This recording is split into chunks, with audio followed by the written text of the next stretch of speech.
ये तो मेरे पिता का हाथ है। 11 फरवरी 1857 की बात है। सम्राट नेपोलियन तृतीय का भेजा दूत मार्किस दे बेलमोंट फ्रांस के मशहूर जादूगर होम के घर के बाहर उसका इंतजार कर रहा था।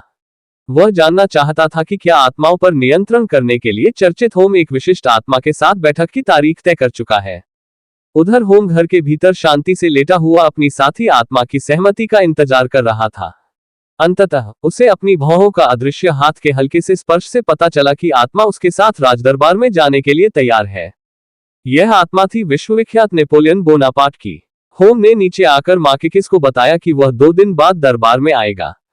2 दिन बाद यानी 13 फरवरी 1857 को नेपोलियन तृतीय के सामने अपने पहले प्रदर्शन के लिए राजदरबार पहुंचा तो वहां पेरिस के अभिजात वर्ग के लोगों की भीड़ इकट्ठा थी।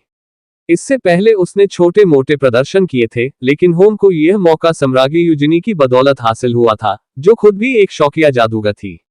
दरबार में पहुंचकर होम ने यूजिनी से फुसफुसाकर कहा कि वह अपना हाथ मेज के नीचे रखे और अगर उसे ऐसा महसूस होता है कि उसके हाथ पर किसी और का हाथ रखा है तो वह डरे नहीं। सभी लोग सांस रोके इंतजार कर रहे थे, तभी अचानक यूजिनी चीखी, ये तो मेरे पिता का हाथ है।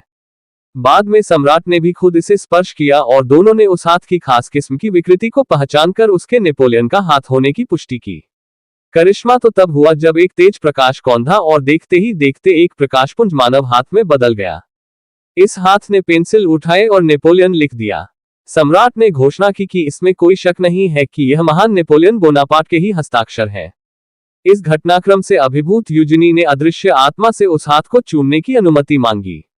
आश्चर्यजनक रूप से हाथ स्वयं उठकर उसके होठों तक गया और हल्के से स्पर्श के बाद अदृश्य हो गया।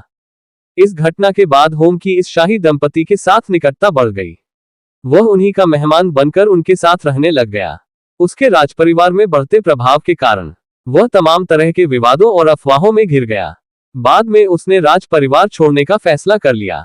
आपको ये कहानी कैसी लगी नीचे कमेंट करके हमें जरूर बताइएगा। अगर आपको ये कहानी पसंद आई हो तो अपने दोस्तों के साथ जरूर शेयर करें और ऐसी ही प्यारी कहानियां सुनने के लिए हमारे YouTube चैनल से जुड़े।